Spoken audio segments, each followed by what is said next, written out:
yeah, I'm just going to do a few other things here, then we're gonna get started. In the chat box, if you would be so inclined to let us know, everyone else know where you're calling in from today or joining us. And what is that? Okay, easy moderation, please. Okay, got it. Don't know what that is. Okay. And like I said, we're just going to wait for one more minute. I see people are still joining us. And maybe also in the chat box, if you want to put in what you want to know about communication, and I may get to it. This is a brand new presentation. I was literally still working on it right before I got on the call. So I was actually Zooming with a friend in on Vancouver Island to make sure that all my grammar was good. And so hopefully she didn't mean anything, because I did a presentation a week ago and there was a journalist on the call and she pointed out that I had made a, okay, sorry, I'm just getting a lot of back. Anyway, she sent me a message saying that I used then in the wrong, or I used en, not an or something. And yeah, so I just know that some people that's important to them. So I didn't want to be having too many grammar errors. So if you see them, please forgive me. Like I said, I was just working on this. Okay. Luke, I'm an editor, so I promise I will not correct your grammar. Well, you know, it's like you just, there's sometimes people just can't see it, right? It's just something that it's so glaring to them on that. So anyway, welcome one and all. I think we can just about get started here. The other thing that also didn't happen is Zoom is now putting people into waiting rooms, whether I want them to not. So I didn't know if that was going to happen today, but clearly it didn't. So I think it's time to get started. So I'm going to start my slide deck. And Luke, can I just mention something? Sure, absolutely. I wanted to, my name is Mara, by the way. It's first time joining your group. Hi. Hi. I tried to sign up for the, let me see which one it was. For the, I think it's Friday. Oh my God, I'm sorry that I didn't write it down, but I tried to sign in. And when it came to the button to register, it wasn't active. It was graded, so I couldn't do it. I tried like 3 times. In Meetup? Yes. Well, that's not very reassuring, is it? and that's what I noticed. You don't have that many people attending. I'm not sure if they're having the same issue. Can you let me know which group you're out of? I will definitely do so, unless it's just my computer, but I was trying to, let me see. It was the one for, I think, October. I'm not sure if it was a Thursday one. Okay. What city are you I'm in New York City. NYC. Okay, so we'll have to, thank you for letting me know about that, because unless people tell you, you don't know. Right. Right. I greatly appreciate that. Sometimes I do have issues with the computer system, but I'm not sure if that's what it was. I'm going to try again while you're talking and see where exactly it is. Okay. Well, thank you very much for that. It is 5 minutes after, and I think we're going to get started. So, okay, that's what I want to see. I need to put this over here. Welcome to Communication Fundamentals. This is Widen Your Gaze Fridays. Widen Your Gaze Fridays is a segment I have where I generally have subject matter experts come on and speak about their topic and their area. And I've been wanting to do this presentation for a while, so I decided to be my own guest speaker for this segment of Widen Your Gaze Fridays. My name is Luke Bouchard, and as a lot of you know, I have a video production company called Barebones Communications.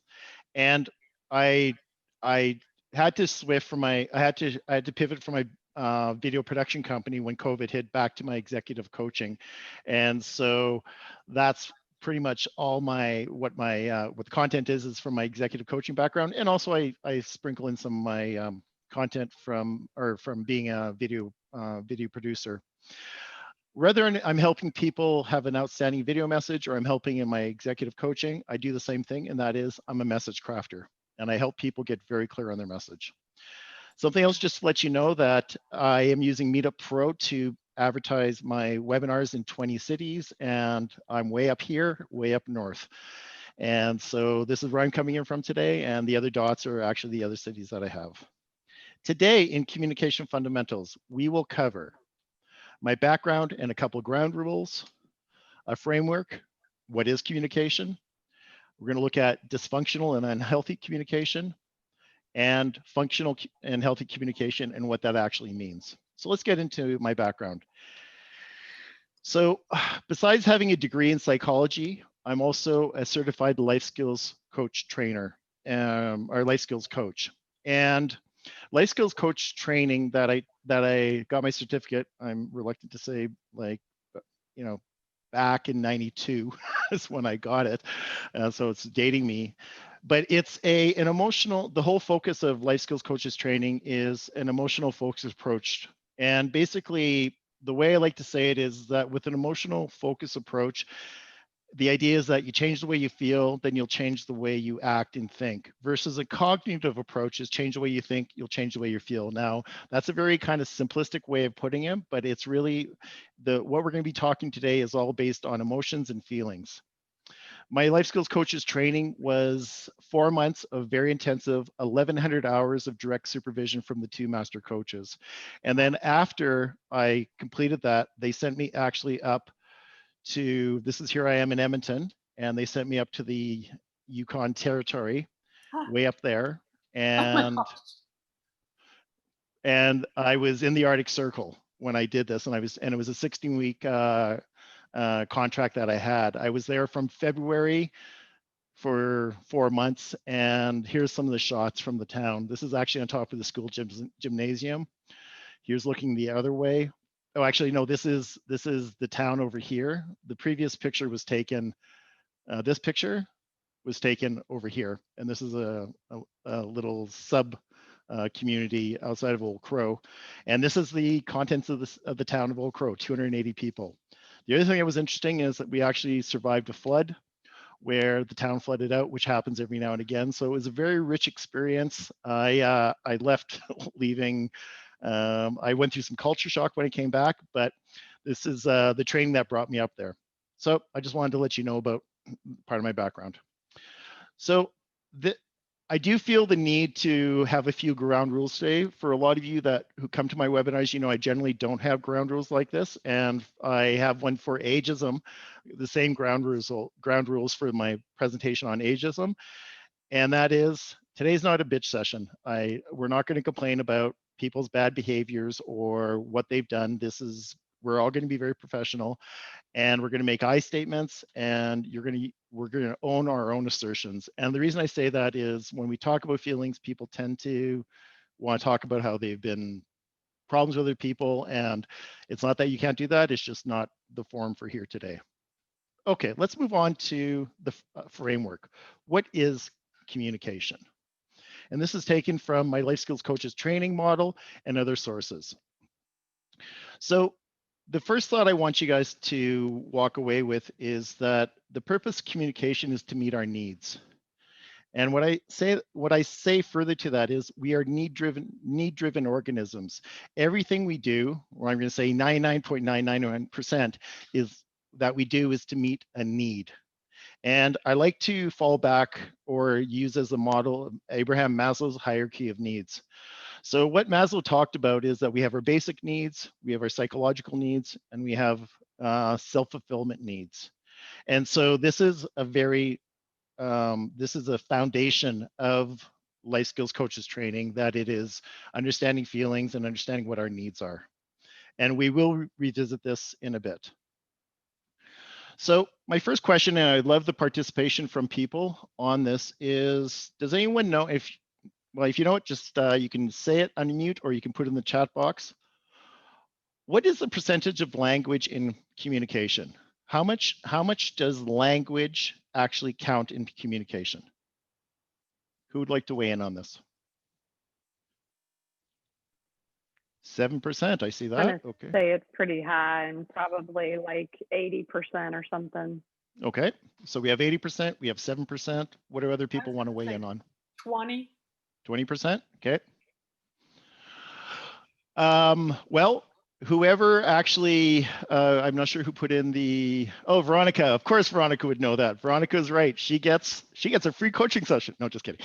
It is 7%, and it's counterintuitive because we expect that language would be a whole lot more, and it's actually a very small part of it. The bulk of our communication with people is our nonverbals. It's going to be everything from our body language, what kind of movements we make with our hands, our intonation of our voice, whether or not we're standing over people, that goes in, and very little of it actually is about the language and what we say or what we write. And this is why I think texting is such an ineffectual way to communicate, because there's so much lost with texting on that because there's no context in it. But that's a side note. Okay, so it is 7%.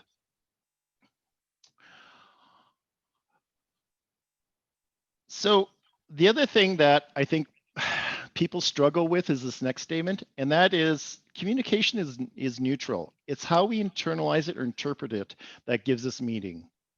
Said differently, it's a choice to take things personally or feel like you've been slighted or offended.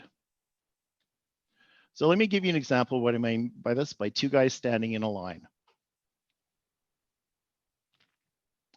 So let's say Chris and I, because I know Chris and I can bring him in this. Chris and I are standing in a line to go into a movie. We have our tickets. We know we're getting in, and let's say the theater has, oh, I don't know, capacity of 500 people, and we are 100 people in line. There's no question we're getting in. So we're standing there, we're talking, and Buddy comes along about 10 people ahead of us and cuts in front, and clearly cuts in front of everyone. So Chris looks at this and goes, well, that's kind of ballsy. Interesting. I look at it and I lose my center. As REM says, I lose my religion. And I basically go off on this person, and I have a problem with him, and I'm bitching to Chris about what this guy did and all the stuff, the inappropriate, how dare he. We both had the same stimulus. We both had the exact same, we observed the same thing. And Chris is looking at it, letting it roll off his back, and I'm allowing it to ruin my night. It's how I've internalized it is the problem. And that's what feelings are, is when we internalize stuff, we generally take it personally, and we generally think it's about us. And when people act, when people act what we think is badly, we tend to blame them for their behaviors, but it's a choice to get upset. And I think the biggest problem we have in our society right now is a lack of ownership of our feelings, lack of ownership of what we bring to the table and how we may contribute to it. So the first premise is that we need to take ownership of our feelings and understand that we make a choice to get upset and we make a choice to not get upset.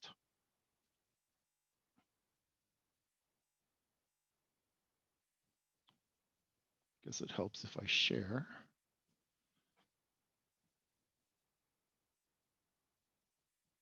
Okay.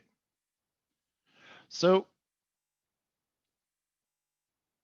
I like talking about the bigger picture often, and I always like kind of taking people from down here. And that's what Widen Your Gaze is about, is the bigger picture, seeing that. So let's talk about what is verbal or written communication. If we look at it at its basic level, well, when it comes to written words, all it is a string of letters that form words which form sentences. They're going to be consonants, and they're going to be vowels, and they come a word, and then that comes another word. And one person says, if one person hears "you look fat today," that could be an insult or that could be a compliment, especially if the person has a hard time putting on weight. It's how we interpret them, but all they are is a string of letters and words, or a string of words that we say verbally that we subscribe meaning to them. So it's really about how we internalize a string of letters and words that gives it meaning. And I like this quote from, I don't even know how to pronounce her name, this from this author of this book, Little Lies. All conflict can be traced back to someone's feelings getting hurt. And that is so true. If we think about when we have conflict with others, it's generally because we've taken objection or we've seen something's been said that it doesn't sit well with us. Now, the qualification here is I'm not talking about overt acts of aggression. I'm talking about interactions with people. And yes, people say hurtful things, and yes, they say it hurtful to be for a reason or intentionally, but we still make a choice when we take things personally. So that's really, I just said that there. It's like it's when we take it personally. So the first takeaway in healthy communication is we must take away responsibility for how we feel, because no one can make you feel anything. Well, they can't. A lot of people don't think that, but no one can make you feel it. It's a choice. Whether we choose to take objection or let something slide is a choice. And in this day and age in the blame game, this is a very unpopular concept, because people want to blame. They want to say, it's not my fault. And a lot of people often when they are in a very fearful place, they are acting, their behavior comes out and fearful, and they will often act like victims. And when you act like a victim, there's a lot of behavior that comes from that. So many people are focused on he said this or she said that, and if he didn't say this or if she didn't do that, I wouldn't be upset because it's their fault I feel bad. Therefore, it's their fault how you feel. And when we blame others for how we feel, we give our power away and we become a victim. Now, in an everyday example of this that we see that you may have experienced, either being on the receiving end or on it, is jealousy. And if we think of jealousy, jealousy is generally what we see in jealousy is somebody's done something to me. They've talked to, my girlfriend has talked to this guy. And if she didn't talk to the guy, I wouldn't be upset. So she should stop talking to that guy. No. She gets to talk to whoever she wants. And if I'm threatened by that, it's the onus is on me to go, I'm threatened by this other person. But we live in this world of projection where the other person's at fault for our feelings. And I would think that if we took a little more responsibility for our feelings, the world might look a bit different. And the best example I can have of someone who was able to not take it personally was Viktor Frankl. And as a lot of you know, he wrote the book, which was absolutely incredible, The Man's Search for Meaning. And if you don't know about the story about Viktor Frankl, basically what he was able to do, he was a survivor. He was a Jew in World War II. He was put in his concentration camp, and he was a doctor. And he made a choice to go, the only thing I have left is my choice to feel. The only thing I have power over is how I choose to feel about this. And I can hate or I can choose not to go there. So for a man that had to deal with people that wanted to kill him and saw him as no value, it was quite incredible, his ability to go, I have one choice here and they cannot take away my choice to feel. And this is what I think we can, I'll take a page from his book.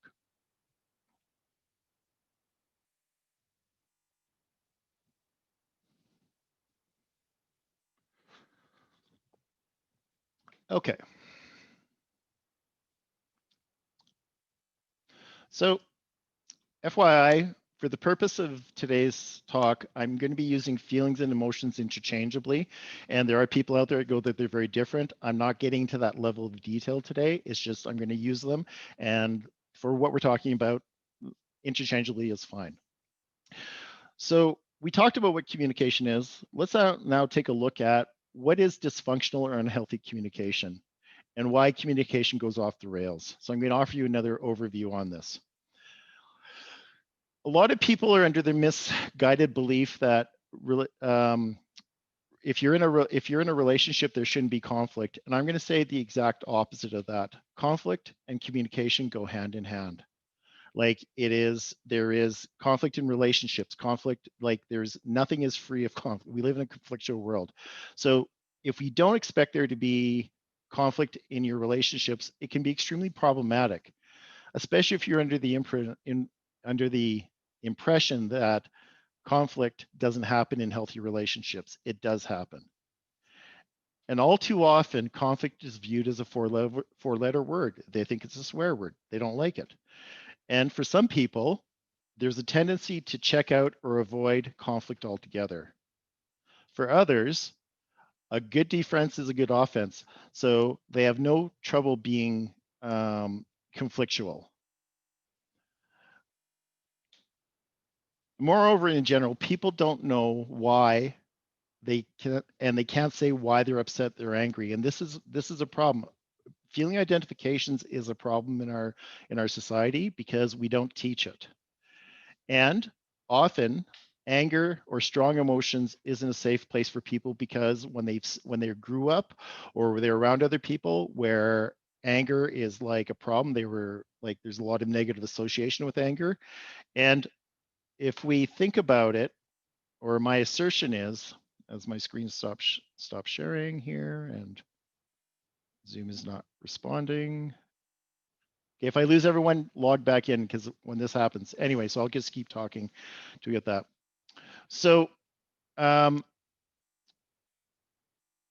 anger is actually what, as much as a bad rap that anger gets, anger is actually really important to us.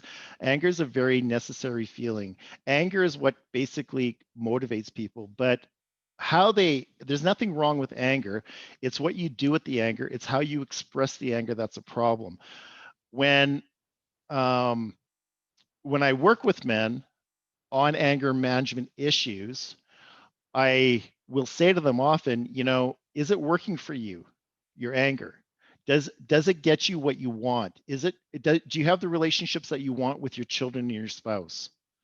Because if it's not working for you, and it's not, maybe you need to augmenting your toolkit. Maybe you need to look at doing something different than just using anger. But anger has a bad rap that it's something terrible and it's something should be avoided. People think that anger management is not being angry. No, that's not anger management. Anger management is just, can I get a thumbs up? Can people still hear me? You look all frozen. Uh-oh. Okay, we can hear you. We can Yes, see we you. can I hear don't know you. why it's frozen on your end. Oh, it's just showing that you're all frozen, so that's why. Okay, thank you very much, because it's like, yikes. Have I been just talking to myself here? I do enough of that. Okay, so anger gets a bad rap because we think we shouldn't be angry, and that's not anger management. Anger management is acknowledging your anger and actually dealing with it as opposed to trying to suppress it. I liken anger management to that of someone grabbing some sand and trying to hold on to it by with anger management. There we go. Now we're back. Okay. So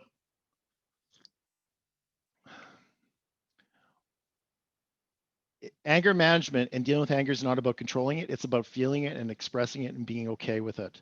And generally, the people, in my experience, that have the most problem with anger is because anger has been used against them or used on them in a way that's very harmful and very just not disruptive, but harmful and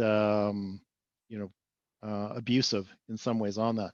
So anger is also more accepted with men than it is with women. Women are allowed to be depressed, but they're really not allowed to be angry. And men are allowed to be angry, but they're really not allowed to be depressed. So even with feelings and emotions, there's specific genders that get to have more than others. That's more socially appropriate than others for them on that. So anger is a great motivator, and it's also something that people stress, it freaks them out in many ways. Let me see if I can now share my screen again. Yes, okay. So furthermore, my experience has been that people are not comfortable talking about their feelings, especially the softer emotions, or about what makes them feel vulnerable or insecure. Let's talk about vulnerability for a second. People I see there's a people are misguided with what vulnerability is, and specifically for my gender, vulnerability is seen as something as weak, and that you're kind of, if you're vulnerable, you're a wuss. Not all men see it this way, but a lot do. I think there's also some women that see it this way. And the idea is that, if I get vulnerable, what am I doing when I get vulnerable? I'm opening up my armor. I'm actually allowing things to come in. And to be truly vulnerable takes an incredible amount of strength. To say that you're messed up and you're having a problem with something, that is coming from a place of strength. That's not coming from a place of weakness. But we tend to see vulnerability as something that is weak or not good. And that's another way that I think our society has really, I'm from Canada, and I think this is a North American thing. It was specifically Canada, United States, or a Western world thing.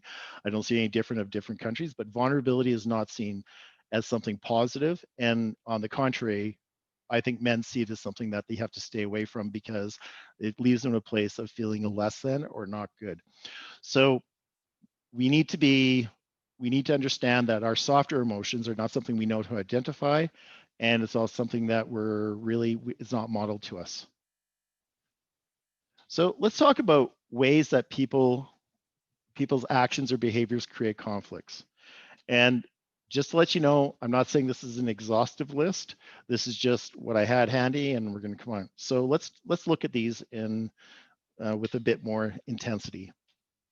So harmful communication behaviors, there's 8 of them here. So the first one is judging. And other descriptions of judging would be distrusting, blaming, comparing, convicting, and disapproving. Those are all judging. And I don't know anyone that likes to feel judged. It's like not a great place to be. Another one, bullying. Well, bullying is also described as threatening, humiliating, using sarcasm, personal attacking, and nagging. Calculating. Deceiving, telling part truths, hinting, gossiping, rumor spreading. Dictating. Dominating, ordering, using rules, pulling rank, or getting your own way. Avoiding involvement.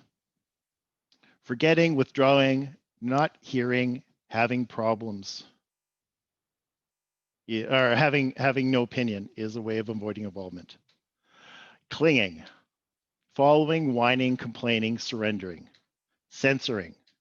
Pleasing, joking, minimizing feelings. Protecting. Defending others, mothering, and sympathizing. Question for you. Do you recognize any of these behaviors in yourself?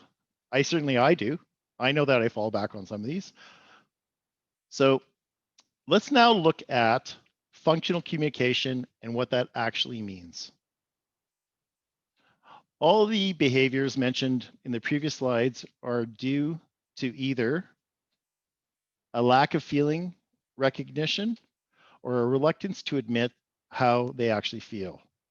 And there's 2 things going on. The first thing is like, they may not be able to recognize it because they don't know what it is. Feelings are actually quite complicated to identify. There's a lot, and there's a lot of overlap between feelings. And if we have time, I'm going to actually explain this in further detail. You may know how you feel, but you might actually not want to talk about why you're feeling the way you're feeling. So what's really going on here? Well, all the harmful behaviors and descriptions are about fear. Plain and simple. We're afraid of being embarrassed, our feelings being hurt, being taken advantage of, judgment, or more importantly, abandonment and rejection. Can you relate to any of these? Because I certainly know these are a lot of things that go on when, some of these things, especially the fear of being abandoned and rejected. Like that's, we're social beings, we're social animals. Excuse me. The last thing we want is to ever be voted off the island or to be, not left to our own devices. We need to feel like we belong. Generally, we are not taught how to recognize feelings other than the big 4: happy, glad, mad, sad. These are kind of okay. If you ask kids how they feel, and I encourage you with your own kids, or if you have grandchildren, just say, so what are the feelings? And they'll likely list these. In the life skills coaching world, happy, glad, mad, sad are considered to be stronger feelings. Whereas feelings like helpless, discarded,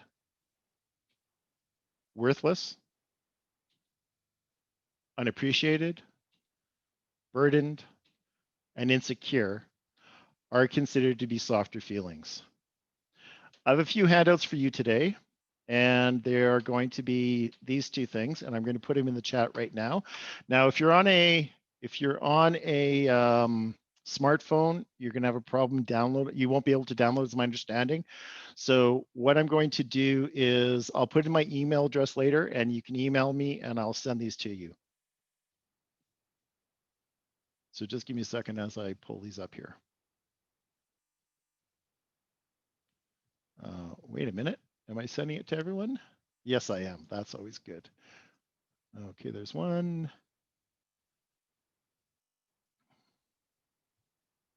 There's two. So can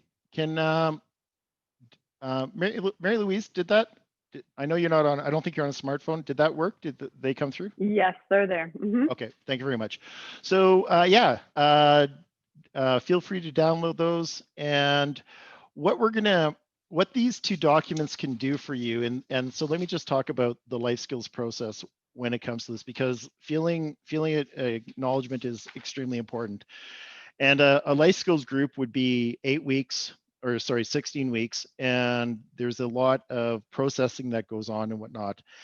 And so what would happen is we would do things called stimuluses, which were meant to evoke feelings. And we would then go from the stimulus to the evocation, and the evocation is where these come in. So we would do different exercises that were like, sometimes one of the exercises you get the students to build a collage of what they want their life to look like. And this brings up a lot of feelings for people, and it really often will pull people sideways because they have this belief they're not going to have it, or they're not worthy of it, or all that kind of stuff. So in the processing, in the evocation of it, it would be, so how do you feel about this? I don't know how I feel. The answer would be, well, you have a feeling sheet in front of you, pick a feeling. Because if you don't know how you're feeling, that's a choice. And you have a tool now to do this. So if you're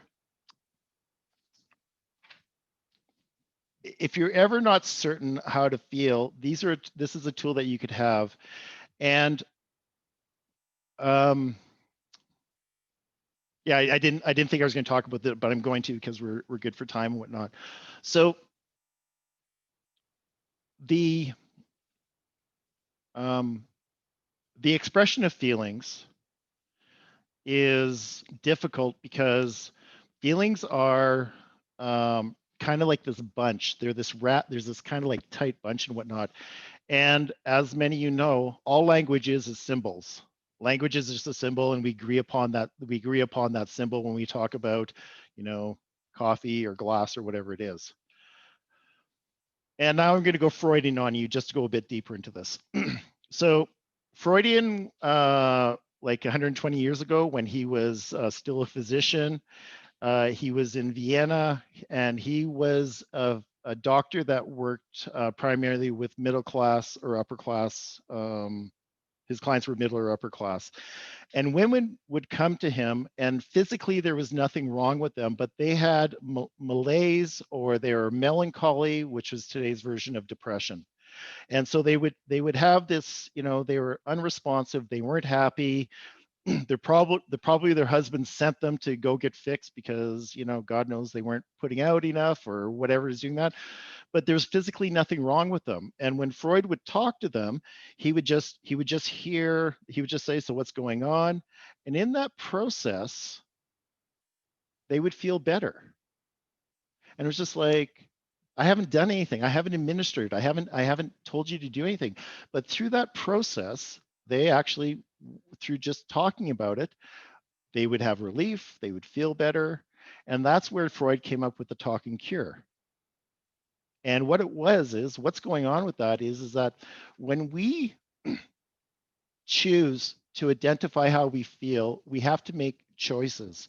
And it's going to be, gee, I really dislike that conversation I had with Chris. I'm going to pick on Mary Louise. I really dislike that conversation I had with Mary Louise. Am I feeling uh, am I feeling condescended to, or am I feeling like I don't matter to her? And those, they may seem like a silly example, but until we actually force ourselves to pick language, it's very confusing. It's hard to figure out what actually is going on. And this is what the talking cure was. And it was the ability to force people to come up with language that was bothering them. And you've probably had this experience. You're not doing well, something's not going good, you're just bugged, you don't know what it is, and then you have somebody that says, how's it going, or what's happening, or you call that person up and say, I just need to vent. What we're looking for is a sounding board. We're looking for someone to actually hear and whatnot. And when we talk about stuff, when we emote, when we communicate, what we're doing is that we're actually sifting and sorting, and we're extracting the feelings because they come across as a big glump mess, and they're like this, and this pulling it apart. And after you talk to someone and you feel better, well, nothing's changed. You may you may have felt like this big, your shoulders were tight, or you had a big, you had a big knot in your stomach, or you couldn't catch a deep breath, or you had a low grade migraine, like a headache or something, or you're just feeling, anxious. And then you talk to someone and all of a sudden that goes away. Well, nothing's changed except your perception of the problem. And that's why feeling identifications are so extremely powerful. So I highly encourage you to download these and use them and look at them, especially if you're not sure how to feel. And it will help sort things out for you on that.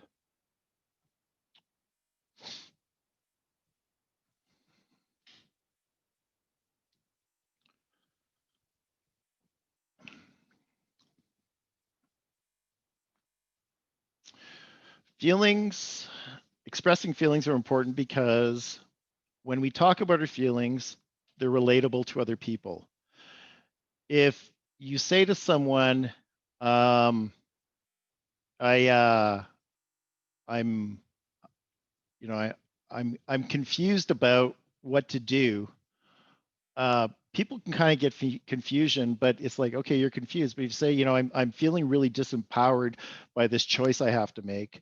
Generally, people can relate to feelings, and it's a lot more. And that's actually, if you think about a time when you felt misunderstood or not heard, and someone goes, "Is this going on for you?" Yeah, that's going on. You must be feeling this. Or if I was doing that, I would feel that. Yeah, that's exactly what I'm feeling. And relief comes from that. And when we express our feelings, we learn that other people can accept them and will not always judge you for having them. And the more we talk about feelings, the easier they are to recognize. It is actually a muscle we need to develop. And we get released from the control they have over us, and we don't feel victimized by them. Because that in many ways is what happens is that, and that's why people avoid feelings, is because they don't like it. Like, why would I, I don't want to think about that. That's not a good thing. I want to avoid that. I don't feel good when I talk about that. Well, what don't you feel good about? Because I don't know, I just don't feel good. So if we're controlled by our feelings, then there's a tendency for us to actually fall back on all those behaviors I talked about, those 8 points on that. That's one of the reasons why we act the way we do, is because we don't identify how we feel. Most importantly, we feel better and understand our feelings. So here's another quote that I have by Harriet Baker. I don't know. Conflict avoidance is not the hallmark of a good relationship. On the contrary, it's a symptom of a serious problem of poor communication. And that is so true. So I'm going to offer some tools right now to help you out with this, and so that you can walk away with them. So there are tools to help you identify and how to not engage in these kind of behaviors. But let's first revisit, as I mentioned, what is a need-driven organism?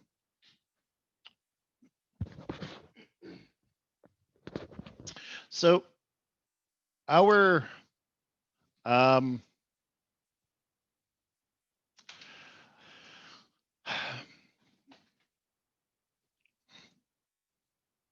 we live, sorry, just let me regain my thought. I got sidetracked there for a second. So we always want to engage in we always seek to find homeostasis.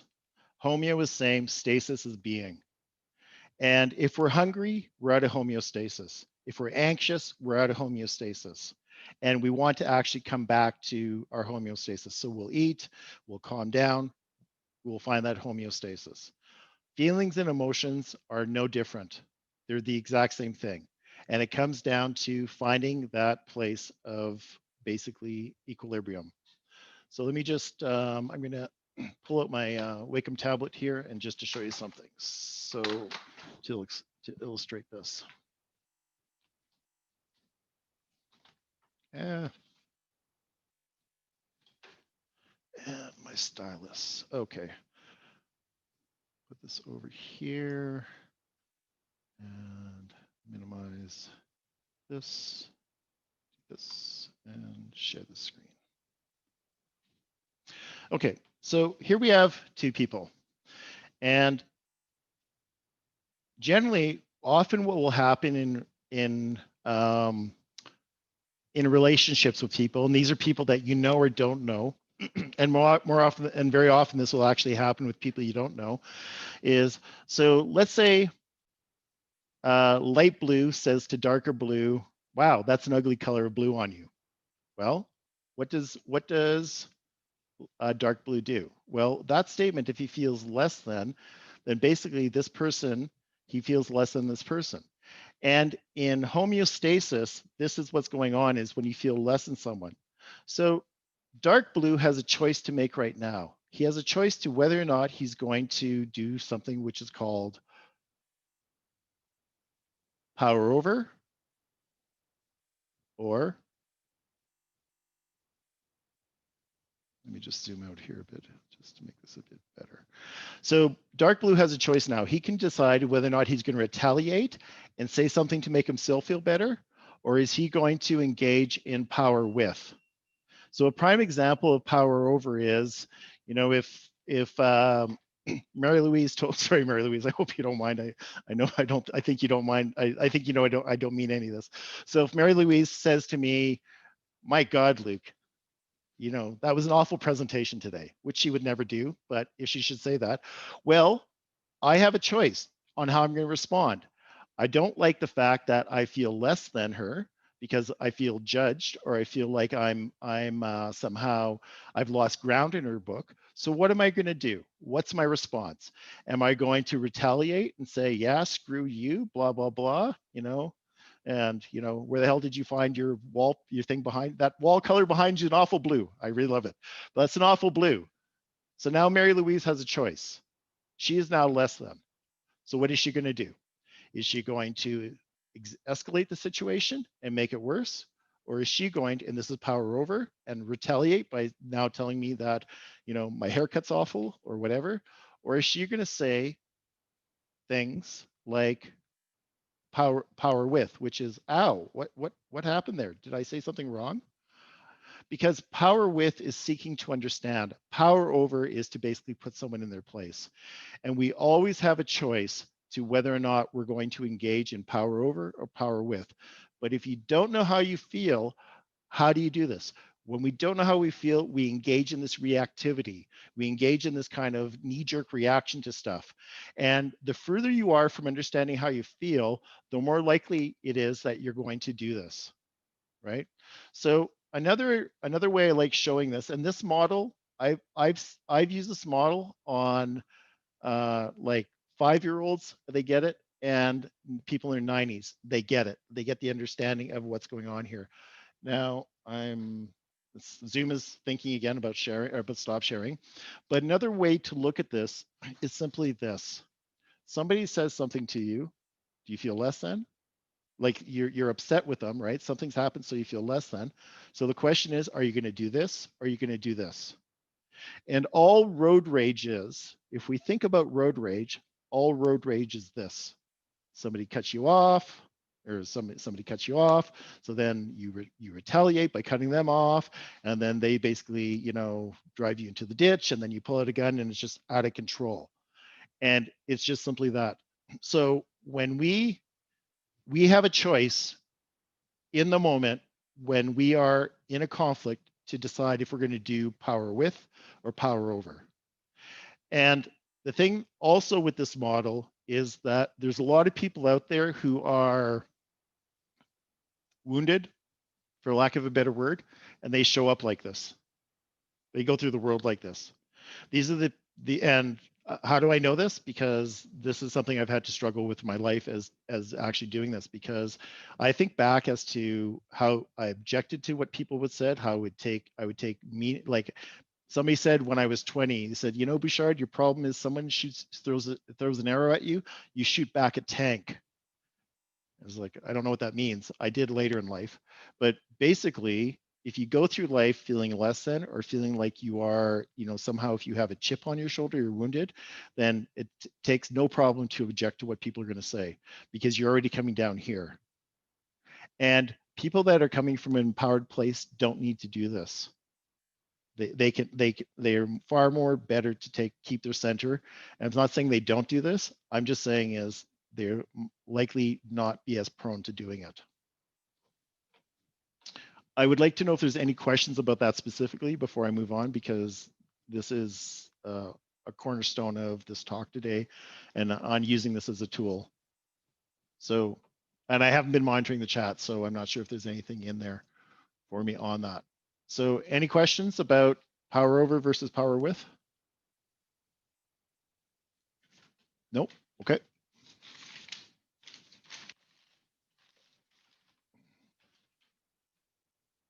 Okay.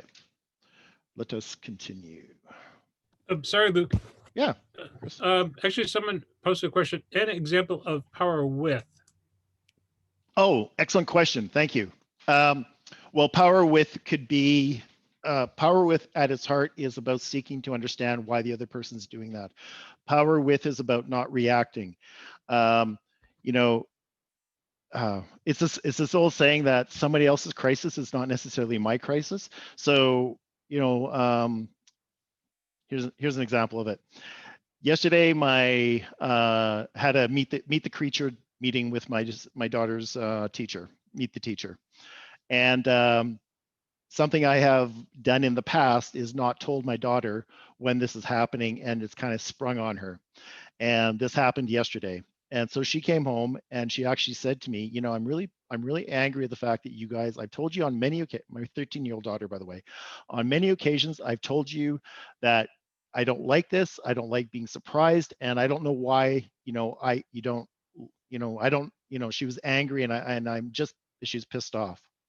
At that moment, I had a choice.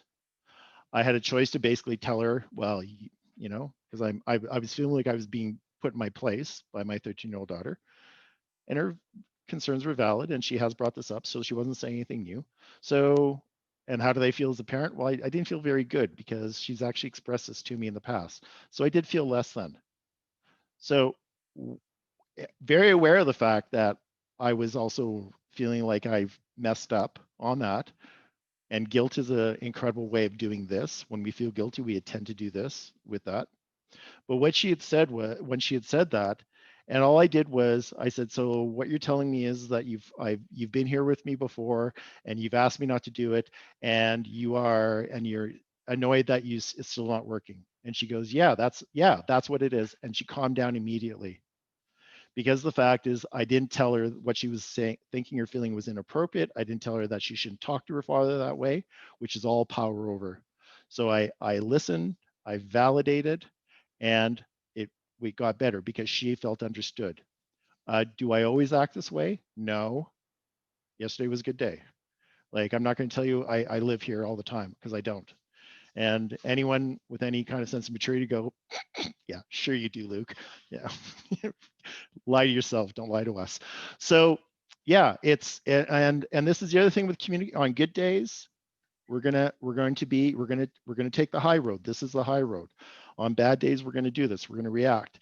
And there's a direct correlation between how much stress you're under as to how you respond. If you've ever had a low-grade toothache, I've had them. I know I'm a lot more irritable. I know I'm a lot more reactive because I have that pain. I have less to manage with because I'm going through that particular pain. Can I share a little bit on that?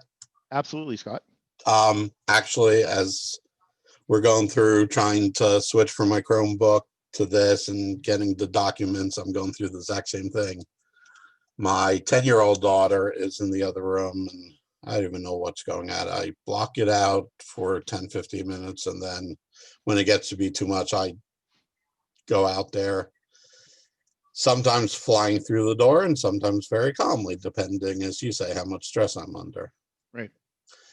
And there'll be times where I used to joke of them getting ready to school, my two girls, and people will say, "You have a boy and a girl." I mean, no, I mean the mother and the daughter. Oh, right. They used to go at it like crazy. Okay. But they'll be going at her or whatever, and we're at virtual learning right now, so sometimes I have to go out there in principle. And I'll go out there calmly, but then my daughter has some issues and we haven't gotten to do anything about it, but she'll get annoyed to where she'll screech, growl at people, or just put her hands over her head, which at that point, it's just fuel. No matter how calm I am, usually at those points, that's what gets me going. Yep. And I put my picture up before. I mean, by my picture, I'm a big guy. I'm 6'4", about 400 pounds. So I'm a big guy, and I've learned actually it's getting less and less effective. But the first couple times I start singing "Let It Go" by Frozen, and kind of doing a little prance, and that usually gets a smile to her face. Right. And that will usually get her. Sometimes I'll go in as calm and as smooth as possible. Like, we're trying to help you, not understand. Her mom won't be home and she'll need help on the computer. Well, I can't explain. And I try calmly, and sometimes I just know to walk away. But it is how much stress you're under. I'm in here trying to do 3 or 4 meetings and taking notes or making sure I don't miss a chat or something. And then they can't be quiet for 10 minutes. And then they're like, okay, or I'm sorry. And it's the same thing 2 minutes later. Right. Right. But the stress levels definitely. And as I'm in here listening to communications, I'm like, okay, how about we have a family time and how about we all come in and listen to this? Well, this model works. Like I said, kids get it immediately. Yeah. And a couple things of job search are meant they're aimed towards job search, but so much of it can be applied to the family situations. And my daughters, especially, those negative thinking or I can't do something. Well, you keep telling yourself you can't do it, you're not going to be able to. Right. Well, and that statement is I can't do things is really a disempowered place, right? It's like feeling, can you see my hand? Yeah. So, it's like I can't do something like that, right? So that's not a great place.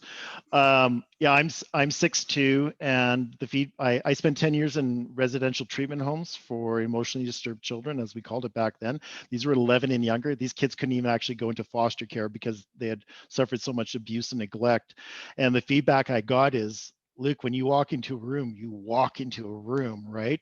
And so I'd have these children that'd be kind of looking, and it was like I wasn't even aware of my affect. Affect being is how you come across, not effect, but affect on that. And so, yeah, and the thing too is, as a lot of women and men, but a lot of women have suffered the abuse of men in their anger, and so sometimes we wear that whether we like it or not. And there is a lot of inequality in our society towards men and women, and it goes both ways. But the fact is that we have to be aware of how we come across, and also emotional intelligence is about knowing what when you're actually, you're triggering, what's going on. And the hallmark of a professional is someone that not recognizes that they're triggering. That's good. That's not the hallmark of a professional.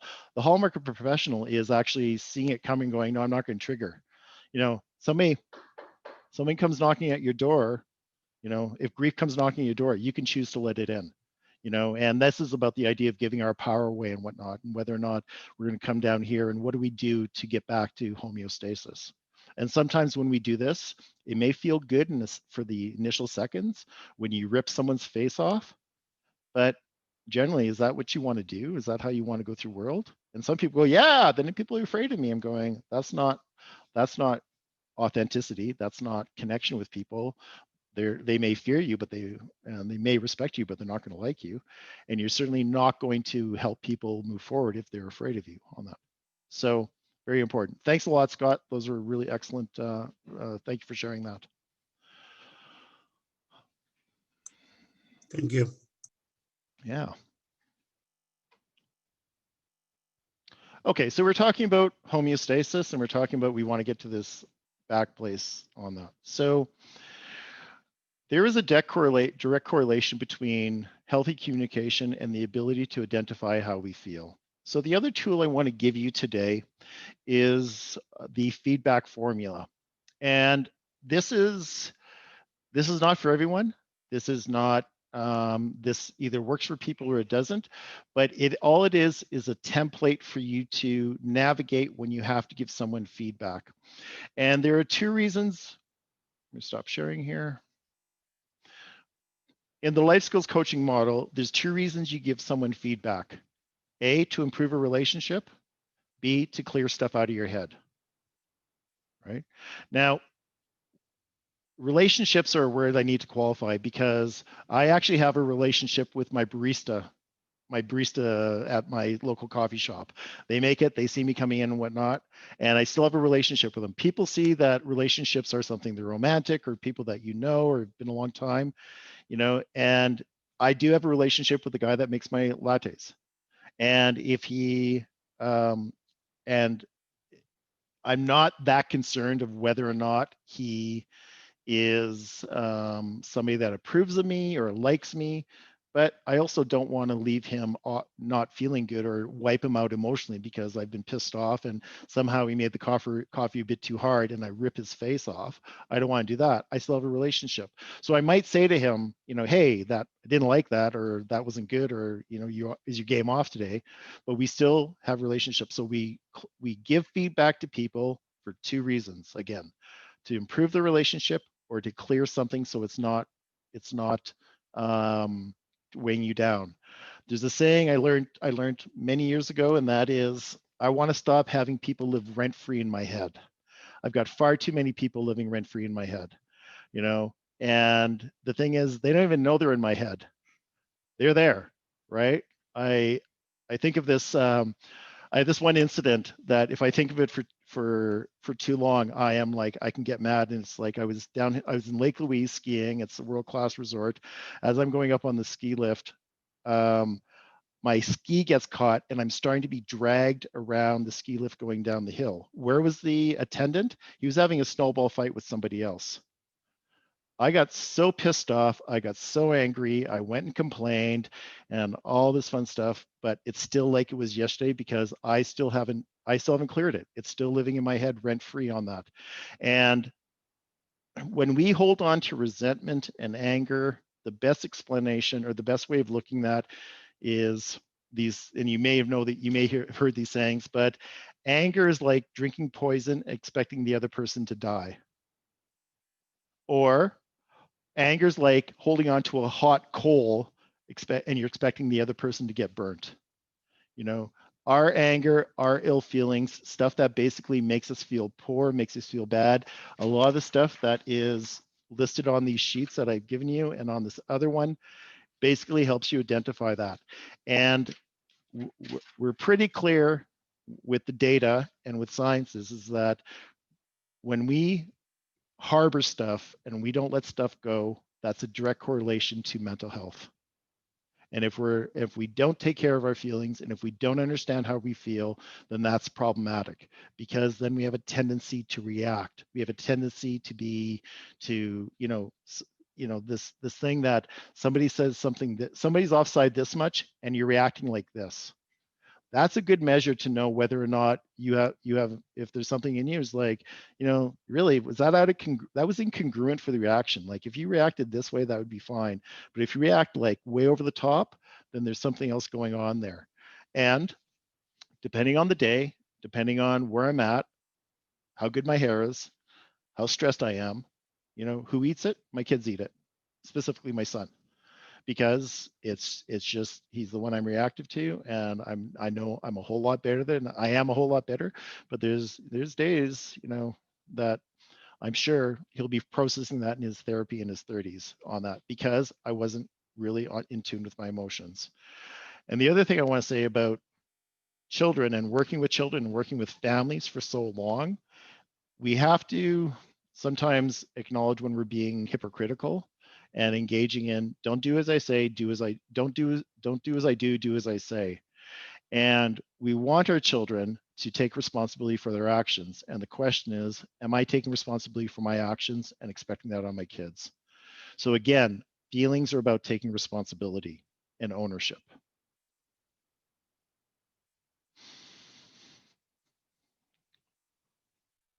So the feedback formula. And I actually wanted to have this in a handout to send you, and I'm sorry I don't have it, but it's quite simple. And it's a simple formula that doesn't take that long to learn. And it's this: I feel blank when you blank, and the result is this. I feel belittled when you laugh at my shirt, Mary Louise, and the result is I'm going to take my ball and go home.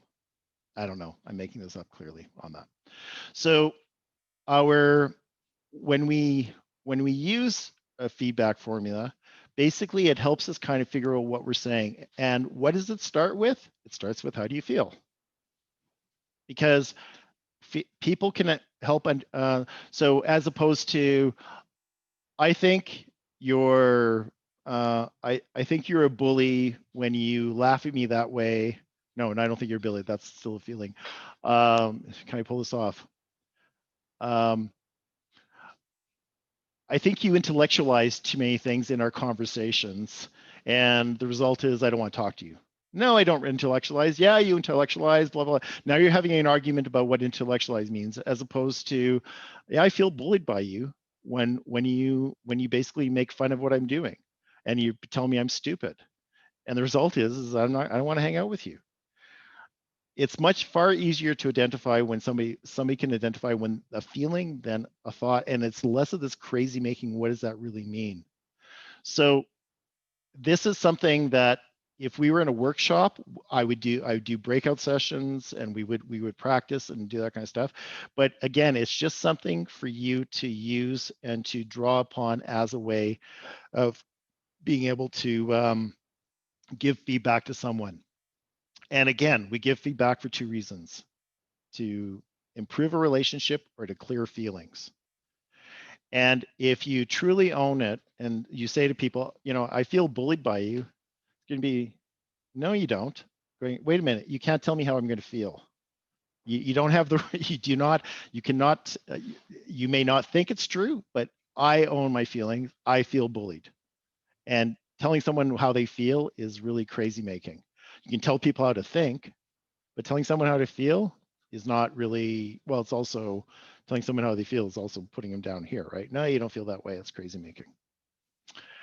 Healthy communication is synonymous with the recognition and acceptance of our feelings and emotions, the recognition and the acceptance. If we recognize how we feel and we don't actually do it, then we're not accepting them. Very important. And communication is hard enough when we know how we feel, let alone when we don't.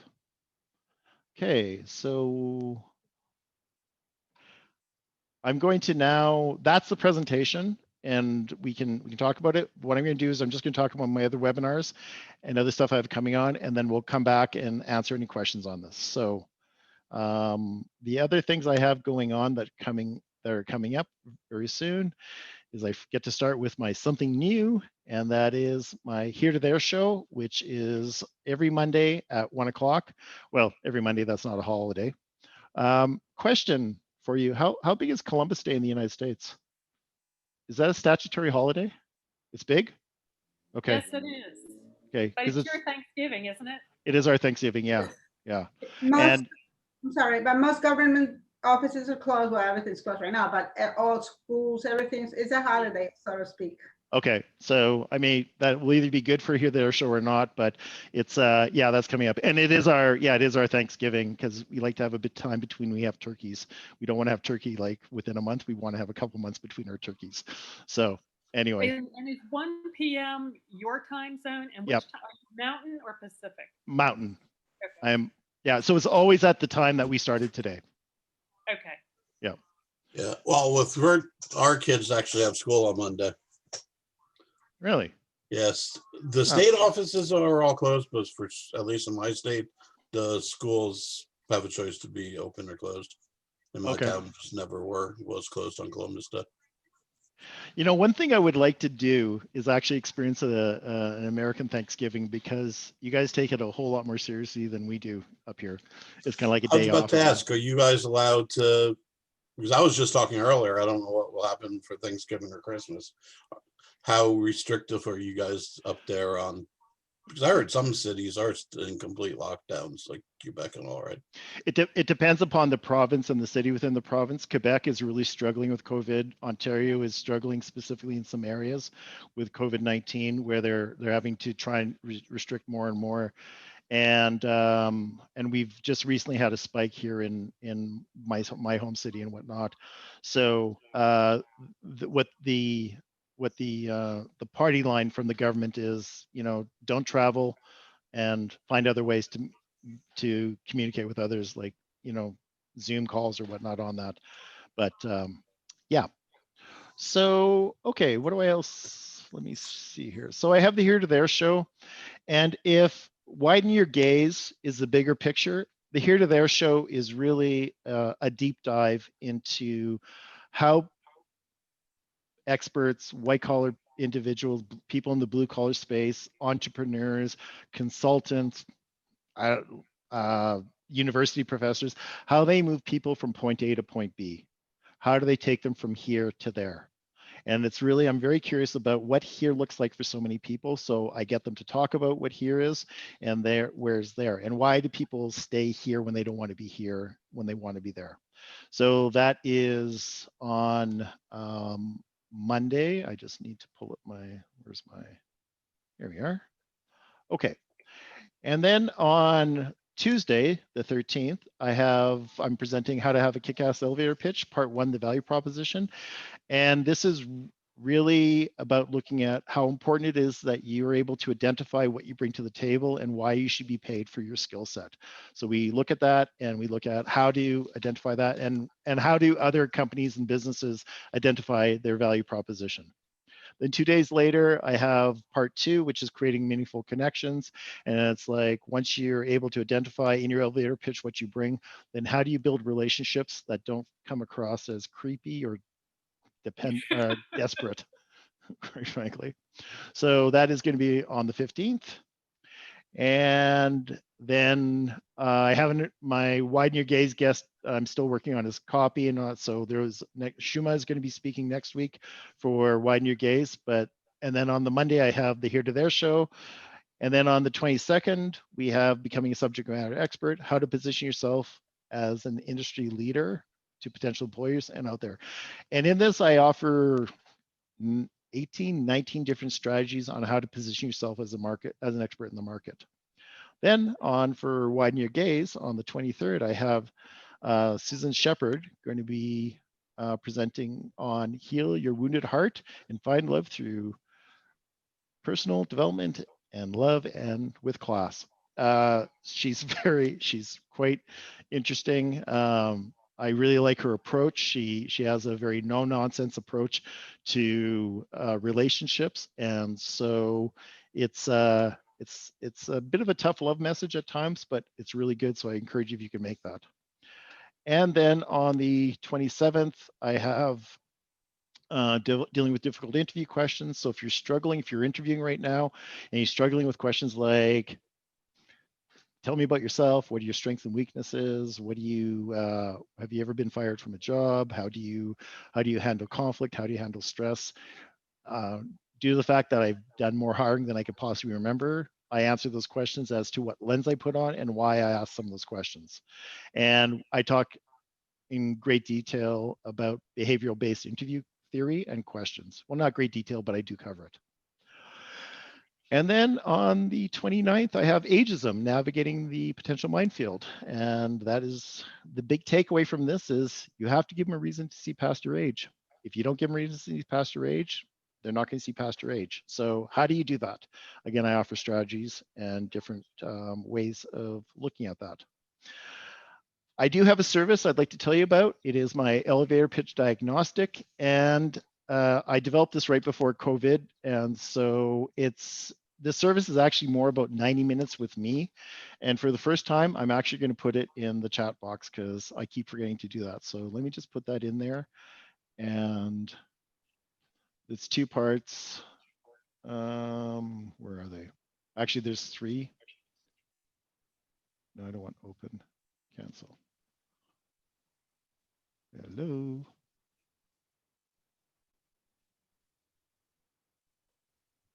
Huh. Yep, there it is. So that's the first one. And it's a PDF brochure type of thing. So it's this one and then this one. So the elevator pitch diagnostic is really more about time with me, and it's 90 minutes. And pre-COVID-19, I was basically, as a lost leader, I was, it was charging 197 for that. We're in COVID 19 right now, so I think the world, we're in a bit of a different world. So I have reduced it for $49. So if you would like to partake on that, and I did a presentation in New York yesterday, and I had a couple people sign up for that already. So it's a hell of a deal. You're going to get outstanding quality. You're going to get, I will shorten your learning curve. I will definitely help you see the world differently. And it's, please take advantage of it. And I'm booking now into a couple weeks from now, as if I remember correctly. In closing, my ask is that if you know of other platforms that I could speak on where this content would be appropriate and helpful, so I'd like an introduction, please, and please connect with me on LinkedIn, and that would be great. So thank you very much. I will take questions now, and we've got about 15 minutes before we're done. Luke, I've got a really quick question. I've got a long answer, so it's good. Oh, good. Well, whatever. It's your show. Thank you. Your elevator pitch diagnostic, is that 49 Canadian or US? US. Or is it the same right now? Pardon me? Or is it the same right now? Oh God, no. I think the last time the Canadian dollar was on par to the American one, I made the mistake of not buying greenbacks. No, we're at 30%, 35%, depending. We're at 31 cents on the dollar right now. So no, it's Canadian dollar. No, it's in USD. Okay. Okay. Thank you for asking. Were there other questions? If there's other questions in the chat box, please unmute and ask them, because it would be much easier. Oh, okay. Well, the only question I have is how popular is the Murdoch Mysteries in Canada?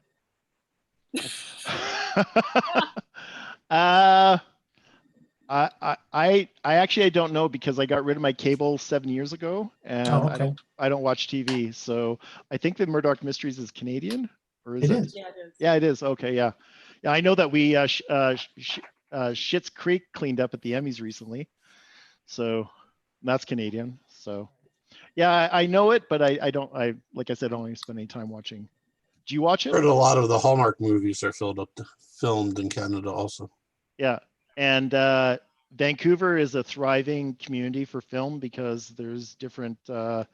It's just it's cheaper to shoot video production or movies in places like Vancouver. It's getting more expensive, but you know, and there's also a lot of incentives that the government gives people, different film companies to come up here and shoot videos. And it's So a relatively modern looking city as well. that's very true, and it's also a coastal city, which, yeah, and since they had the Olympics there, and yeah, that also helps too. Crazy to live there. It's like crazy expensive.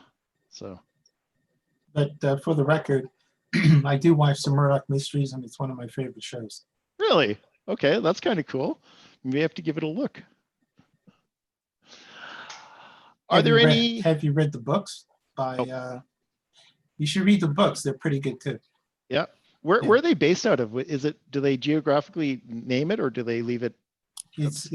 I believe the town is called Toronto. Oh. I always thought it was Toronto, but apparently it's Toronto. Just go with Toronto. Toronto. Yeah.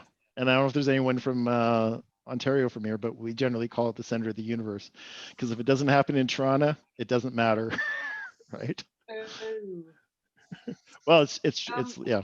Anyway, I've got a quick question about, in terms of communication and anger management, frustration, feelings. Can you give us an example of how that affects? I mean, obviously I've been thinking about how it affects me personally and interrelationships, but what about working relationships and how you interview? I mean, can you give us an example of something that would be negative in the positive way to deal with it? well, in an interview, there's a couple kisses of death in an interview, and one of them is when you have unresolved issues with a previous boss, and especially also if you've been forced or you've been laid off from a job, and you're not resolved with it. In a couple of my webinars, specifically one on ageism, I talk something you need to park at the door is past ills that you have. And because it's very simple, is that if you're going to bitch and complain about someone, then I'm assuming you're going to do it to me, right on that. It's minimally, it's that. It's not professional. And the reason I believe it goes on is that someone may feel very disempowered from a previous boss, because you never leave a boss, you never leave a job, you leave a supervisor or boss. Well, that may be disempowering, but or let's say you have a lot of resentment. This is better. You have a lot of resentment to a previous boss or employer. Well, what is that resentment really about? That's a stronger emotion of resentment. The softer emotions could be is that you feel disempowered, you feel impotent, you feel weak. You may be feeling like you're confused about what went wrong. You may be feeling like you don't know if you're going to get there again. Like all these things. And if you don't identify those, then they're kind of there, and it's going to come out sideways. It's no different than somebody saying something and you overreact and going, all I said was this, and you're taking it this way, right? So the feeling recognition is extremely important, especially in the workplace, because a professional is one that doesn't allow their feelings to dictate their actions. They're able to actually recognize this, and it's really about communicating in a way. Something I was going to add to the slides, but that I didn't, is effective communication can be broken into two categories. When you talk to people and you express how you're doing or where you're at, do they lean in or do they lean out? And if people are, and neutral is better than leaning out, but what we don't want is people to lean out, because we put them back. And if you think about it, leaning out is a way of going, I need distance from you. I need to actually, what you're saying is not okay. And so the question is that, is it working for you? And if it's not, maybe you need to look at that. Sometimes people have to have multiple incidences or multiple trials or multiple exposures to problems before they finally go, wait a minute, is it possibly it's me? nah, it's not me, it's everyone else, right? No. But a saying I heard a long time ago, which I really like, is if enough people tell you you have a tail, maybe you should turn around and take a look. So if it's always about it's someone else's fault, that's a problem, because we're not islands onto ourselves. We are not insulated from other people, and communication is, it's not straightforward. We're all hiding. Sorry, I'll own it. There's very often in the past, I'm hiding from, I'm worried about my feelings being hurt. I'm worried about my ego. I'm worried about basically being maybe, incinerated and left out, in the wind to blow away. Those are all fears. And when we don't understand how our fears, we tend to protect ourselves with all those 8 things I did. Those are all based on fear.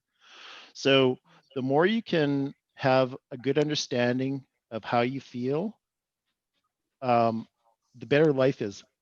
The part of the problem is it seems counterintuitive at times, because I realize now why I feel so bad. I'm actually feeling worthless.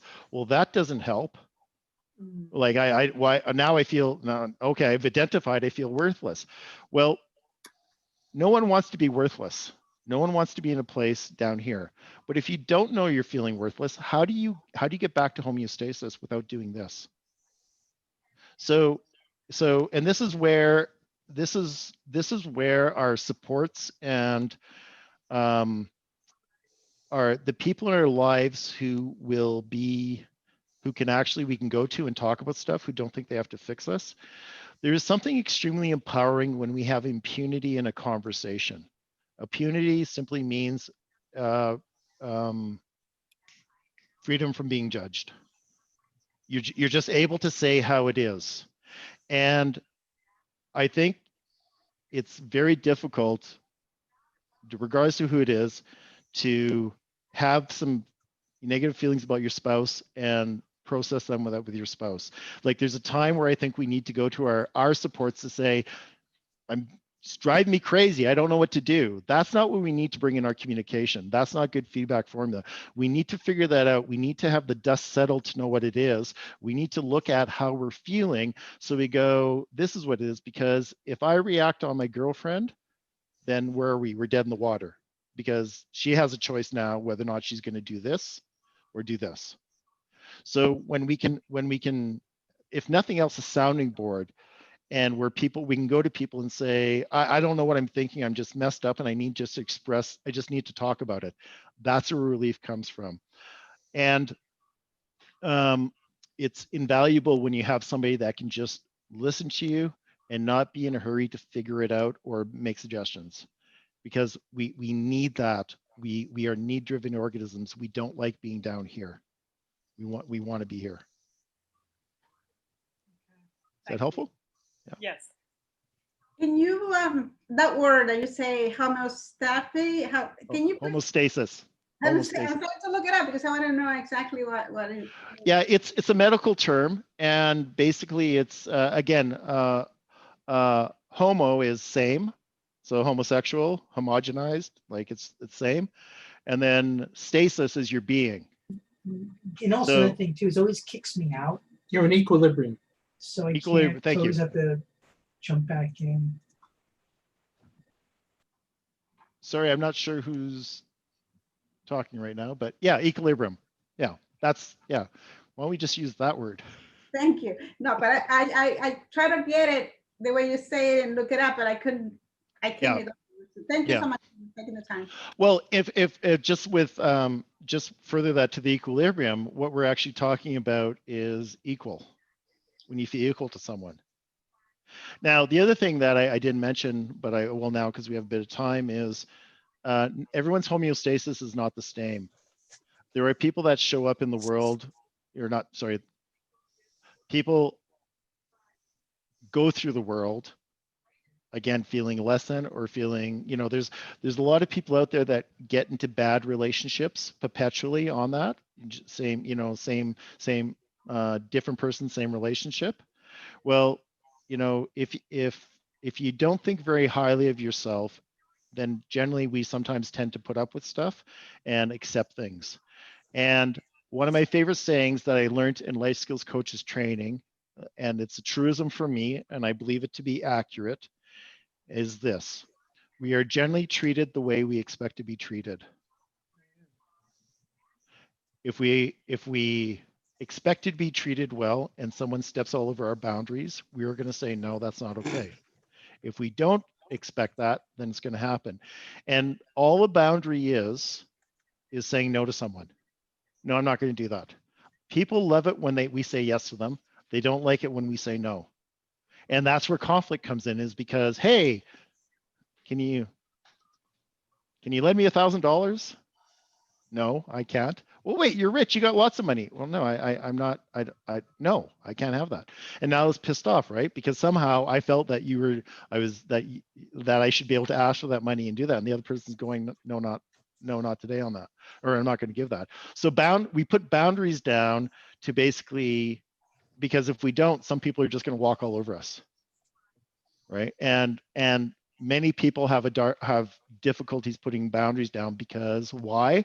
Because they're worried about other people's opinions and they're worried about being voted off the island and cast aside. So I would rather put up with crap from someone than run the risk of being rejected or, set adrift on my own. Was that helpful? Okay. Yep. Other questions? Okay. Well, if there are no other questions. I have a question, Luke. Okay. This is Elena speaking. Hi there. Hello, and thank you so much. It's a great presentation on ways to communicate effectively. So one of the things that you mentioned is the incident with ski lift. And you said it was still occupying a space in your head, your mind, or however you call conscience. Did you resolve it? And if so, how did you resolve it?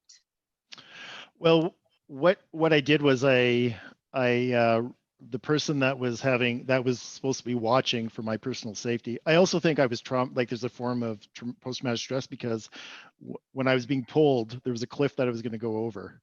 So it's kind of like my safety. So I did what I did back then is I ripped the person's face off. I basically told him I was going to go complain. And the two guys that they were having a snowball fight with followed me down the hill and kept taunting me and giving me more grief. So that didn't help to it. It kind of like it made it worse and whatnot. And then when I raised my complaint with management, I didn't feel they took it on very seriously. So, there's a part of me that goes, I should have just got violent. I don't believe that. I don't accept that. But, this idea that, if I, because what is violence? Violence is really coming from a place of less than.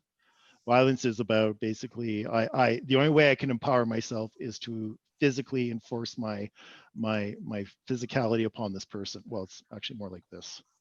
So it's it's gone away, but it wouldn't take much. So I think probably if for upsetting, if it was an 8 out of 10, it's gone down to a 3 or a 4. But I use it as an example because it's still there.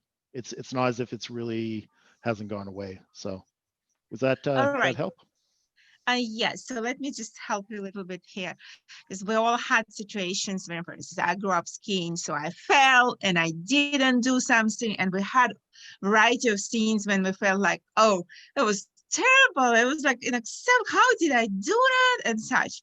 So it's how much meaning you give to it right now. To me, it's like, so what? I fell skiing, couldn't imagine how many times.